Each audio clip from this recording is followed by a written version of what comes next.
Welcome, my name's Doctor Warrick Bishop. I'm a cardiologist, I'm an author and a keynote speaker. I'm CEO of the Healthy Heart Network. I'm all about trying to help people live as well as possible for as long as possible. Heart disease is huge in Australia. Every 20 minutes someone suffers a heart attack. Most of these could probably have been avoided if only we knew what to do. This podcast is all about helping you understand blood pressure, weight, cholesterol for better health. If you enjoy this podcast, I would be honoured for a 5-star review. You can share it with your family and friends. It may well save someone you love. Hi, my name's Warrick Bishop and welcome to my podcast and videocast station. I really do appreciate you taking the time to have a listen. Look, I have an interesting one for you today, one that came across my desk, and the title of the paper I'm looking at is "Why Are Scientists Getting Mice Drunk?" Well, of course, that is rather intriguing. Many of you will know of the situation when someone overdoses with opioids. These are morphine, codeine type drugs. They are given a reversal agent called naloxone, and that's done in accident and emergency when these people are critically influenced by these drugs in overdose. Now, naloxone doesn't remove the opioid, and naloxone doesn't cure opioid addiction. It simply allows some restoration of consciousness so that these people can be cared for without needing full-blown resuscitation. Anyway, this particular article about mice is talking about a shot of a liver hormone that may be given to significantly or dangerously drunk people that has come about as a result of experiments on mice. It turns out that there's a fibroblast growth factor, number 21 in fact, FGF21, which is a liver-produced peptide hormone that can really be used in this sort of situation. It seems to have promising results in non-alcoholic fatty liver disease treatment, and scientists have also looked at its benefit and potential for weight loss and insulin control. But in this particular study, they took severely drunk mice and injected them with fibroblast growth factor 21 and showed that this helped the mice regain their balance and alertness nearly twice as fast as those who didn't get the shot. The scientists say that the hormone stimulated the brain to release norepinephrine. We would know that in Australia as adrenaline. This is a neurotransmitter that increases alertness. The paper was published in Cell Metabolism. It turns out that the liver, which metabolizes alcohol, also produces FGF21 or fibroblast growth factor 21 when it's stressed. And the hormone stimulates a region of the brain to release norepinephrine, again another hormone. This is part of the body's fight and flight response. And as that neurotransmitter in your brain helps increase alertness and attention, so it prepares you for fight and flight.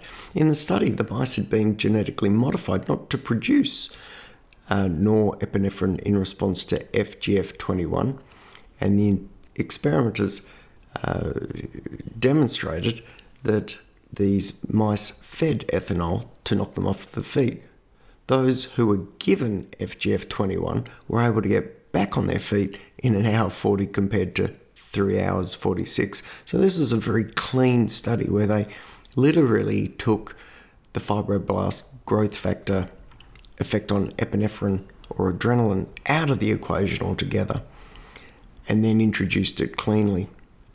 Well, very interesting sort of study, and one that may well lead to something that we could see being given to dangerously intoxicated individuals in accident and emergency. Importantly, the article stresses that it's not a party drug. It won't sober you up ready to drive home, nor will it ease a hangover.